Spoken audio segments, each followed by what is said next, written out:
Hi, my name is Aaron Linsdau. I'm a polar explorer and motivational speaker. Today we're going to do our first part of our three-part series on overcoming self-doubt. And I'm Timothy Linsdau, video producer and a Christian, here learning about how to avoid self-doubt.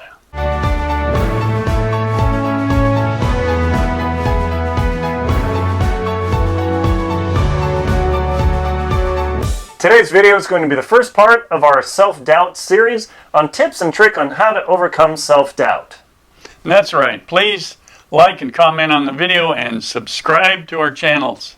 Perfect. Thank you very much for subscribing. So let's get right into it. The very first thing to overcome self-doubt is to really live authentically. And that's where you decide, this is who I'm going to be and this is the way I'm going to do things. These are the things I'm going to care about. Because when you do things that are really authentic in your life and you believe that that's the greatest value you have, you'll actually feel a lot better about yourself, and that starts kicking that self-doubt down, knowing that, hey, I'm doing the right thing for what I need to do. That's a really great key of how to kick off, how to overcome self-doubt. Okay, once you get going, eliminating that self-doubt, start shipping. In other words, start working on your projects, get it done, and move it out. If you're doubting yourself, if you're doubting your project, you may never do it. It may never be perfect. So you need to start shipping with what you're working with. You need to get it out. I make films. There are times when you doubt them and they sit, get them done, move them out. Nobody's perfect. No, definitely not. And the third tip here is look your best. I mean, there's nothing more confidence crushing than sitting in your holy t-shirt and your sweats and trying to make sales calls and, oh yeah, buy my $1 million product, and you look like a total schlep. Now, does that mean you should go out, buy the three-piece suit or the blazer and the skirt and the power shoes or whatever? Not necessarily. Maybe that was something that will totally work for you, but looking the part of what you do is utterly key. Like me as a professional adventurer, I have to have the parka, the outdoor gear, the backpack, or anything. My dad, he's got to look like a filmmaker. I mean, he's got to have the look, the shirt, and everything, because when you don't have that look, people say, hey, I don't know, and it starts to come into potentially affect you, but your belief that you look good is really everything to boost your confidence. That'll lift you up, and this is what I'm starting. My next thing to talk about is balance self-improvement with self-acceptance. Nobody's perfect, but you're working on things every day. And yes, you're self-improving, but you do have to accept yourself. There are ways, there are quirks, there are things about you that you have to deal with. You work on your weaknesses, improve your strengths, and you work forward, accepting yourself as you are, but constantly trying to improve. Improve that self-doubt and move forward. Move forward with what you do. The fifth tip is stop second-guessing yourself. Isn't it so easy to do that? Yeah. Oh my gosh, I don't know how many times, well, I'm not sure, maybe this, and then a month passes and wow, I still don't have this project done, I don't have this book out. It's so easy to get wrapped up on questioning yourself. Now, does that mean you shouldn't analyze what you're doing? Absolutely not. You want to make sure to do the best work you can. You don't want to throw junk out just to say, hey, I got it done. However, if you begin the process, you know what the process and the procedure is for what you're trying to execute and create. Roll with it. Don't get halfway down the line and, well, I don't know, because we all suffer that, right? Yeah. Oh my gosh, absolutely. So watch out for that second guessing, because it'll completely derail you. Move forward, but also practice self-compassion. Now, what do we mean by that? When you have compassion for others, you're thinking about them, you're thinking the best for them, you want them to improve. Think about that for yourself. Are you being compassionate for yourself?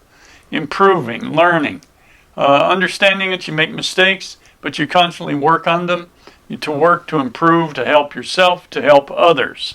That's what you want to do. You want to learn to improve yourself to help others. Move forward with that.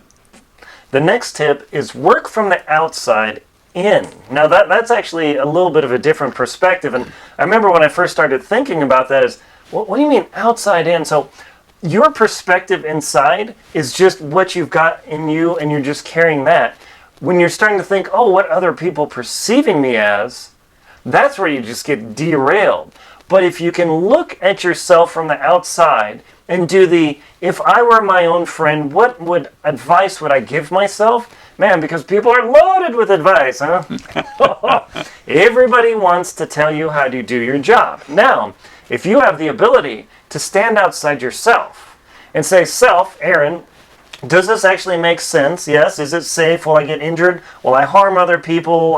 All those other things? Sure. Now, that allows you to analyze what you're doing to see if it makes sense and moves you forward towards your destination.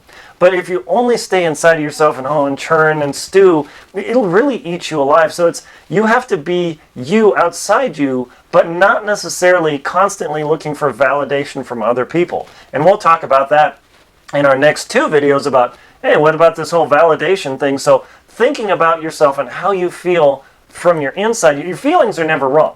I mean, always remember that. Your feelings aren't wrong, but what you do about them and act on them is completely under your control.